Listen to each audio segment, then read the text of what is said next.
Welcome to this week's Rogers McKee YouTube video. In this week's episode, we're going to be talking about why you should niche down. Let's go.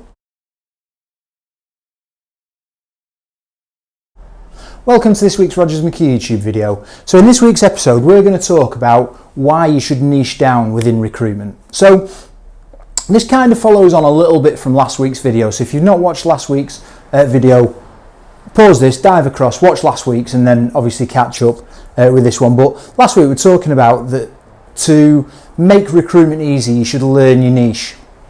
And I felt like this week we should maybe explore that a little bit further on why you should niche down in recruitment. So I've put together 3 reasons why I think it's vitally important as a recruitment consultant you should niche down into the market that you're doing. So why should you niche down? Well, the first thing is leverage. Leveraging the work that you're doing. So nobody likes to start a task from zero every time. This video that I'm doing now, this will be uploaded onto the YouTube channel. It'll continue to work for me. It's leveraged work. I'll record it once and people will continue to see it and it'll continue to work for me. When I put posts out on LinkedIn, I put a post out once and it continues to work for me because people continue to see it. And it works the same in recruitment. If you're working within a specific niche, so let's just say you recruit electricians, just electricians, nothing else, then when you're speaking to candidates, every time that you speak to a candidate, they're right for your client base. Every time you get a job in, you've already got a pool of candidates that you've spoken to previously that you can go back to and you can leverage that work that you've done in drawing out the candidates to then go and fill the roles that you get. Where you're not niche down, and this came about really because I was interviewing a consultant last week for one of our opportunities, and they were recruiting head chefs, they were recruiting engineers, and one of the questions they asked is, so you had a requirement for an engineer, you found 3 candidates, none of them got the job at the company that you worked for, so what did you then do after that? And their response was, well, I then got a head chef job in, so I went finding a head chef. So they've spent a couple of days, week, however long it took to find 3 engineers for the role that they're recruiting for. That job didn't get filled by one of those 3. They've got 3 candidates sat there. They've already done the work finding those candidates, registering those candidates, understanding their motivations and what they're looking for. But now they're onto a head chef role. So that process starts again. That work's gone, that's done. Now we've got to go to market and find 3 head chefs to then put forward to this next role. And no doubt, the next role would have been an electrician. So once they'd found the 3 head chefs, they wouldn't have then leveraged that work, they'd have moved straight into finding electricians. And it's bitty. You're constantly starting from scratch every time that you get a job in. Whereas if you niche down either into a location or a trade or a job title, then every time you're finding candidates, they're going to be relevant for your client base. And once you get a job in, you've got candidates already there that you've spoken to, and the work that you've done can then be leveraged. So that's the first thing I would say. Leverage the work that you're doing by niching down so that everything follows on and it all works together seamlessly. Secondly, specialists earn more than generalists. So your GP, as an example, is going to be relatively medically sound across various different things. However, if I wanted a new hip, I wouldn't go to my GP to do it. I'd go to a hip specialist, a specialist consultant that deals in hip replacements, and I'd get them to do it. And invariably, a specialist in medicine will earn significantly more than a general practitioner or a GP. And it works the same in recruitment.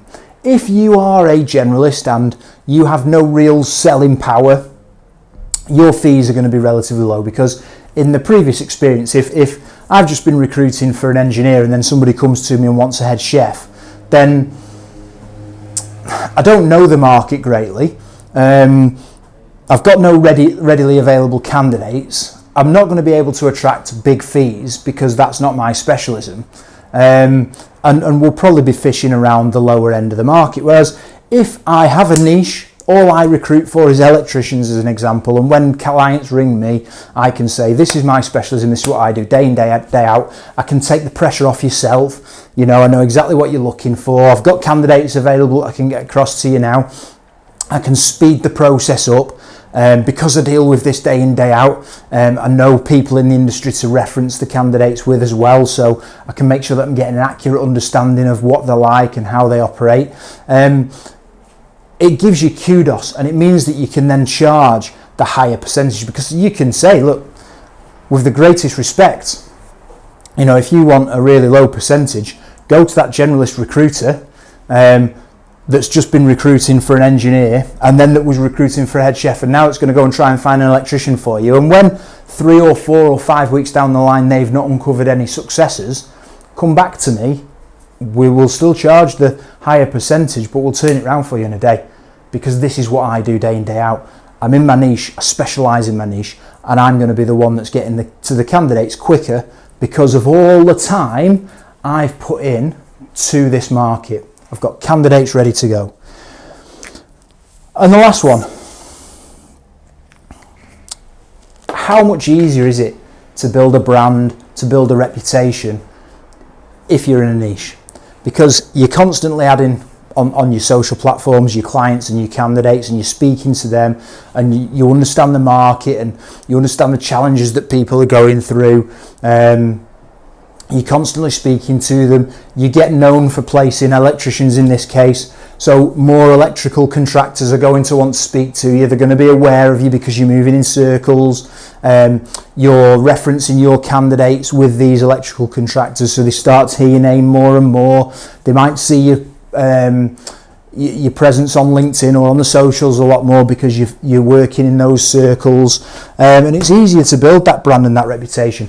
As people from companies move around that you've worked with, they take your reputation with them, and they'll ingratiate you into the new business that they go to. It's so much easier to build a brand and a reputation in that niche. If one day you're recruiting for engineers, the next day you're recruiting for head chefs, the next day you're recruiting for electricians, and you're putting all these jobs on LinkedIn, it looks a little bit like a jumble sale, which is one of the reasons why you're not going to earn as much. But also why you're not going to be able to build that brand and get the recognition for the work that you're doing, because it's going to look a little bit higgledy-piggledy, it's going to look a little bit like you're all over the place, and quite rightly so. And we've always spoke about businesses being able to be generalist businesses, as long as there's people that work in a niche within the business. But also, in talking about earning more, as a business for sale, a specialist recruitment agency that's drilled down an inch wide and a mile deep into a niche, as long as the rest of, and I don't want to go into too much detail, but as long as the rest of the structure around the business is sound in terms of it's not key man operated, and they've been trading, they've got good trading history, the multiple that they could get for their business is going to be significantly more than a generalist, because somebody, it may well be that one of your competitors wants to take you out of the market, or a company's looking to get into a specific market, and if that's the market that you operate in and that's your niche, it's worth a lot more to that potential buyer than if you did a little bit in that market, but then you did a little bit in this market and a little bit in this market, because they don't want to get into those markets. They want that specific one. So it even works where businesses are concerned. Specialist businesses will also get a bigger multiple on the profits if they're ever sold. Like I say, there's more factors than that, just because they're a specialist and they're not a generalist. So there's 3 reasons why I think you should niche down as a recruitment consultant into a specific area of your market. And ultimately, the 3 reasons culminate in you will earn more money. So that's this week's video. I hope you enjoyed it. If there's anything that you want to add to what I've said, feel free to put it in the comments below. And I'll do a handshake deal with you this week. We did it last week. If this is your first video, you're exempt from this handshake deal. However, if you've watched more than one, we're trying to get the videos out to more people. We're trying to get the YouTube algorithms, which is easy for me to say, out to the wider public. I want to get the viewership up, because we're looking at getting some guests on the podcast, on the YouTube video over the next 12 months, that's really going to supercharge the channel. We can't do that without viewership and subscribers. So if you've watched more than one, I will be back here next week bringing you another video. Please go to the channel, subscribe to the channel. You'll be notified every time a new video drops. The algorithms will love it. We'll get more viewers, more subscribers. It's a snowball effect. We'll get better guests and the whole thing keeps moving. And I'll see you next week.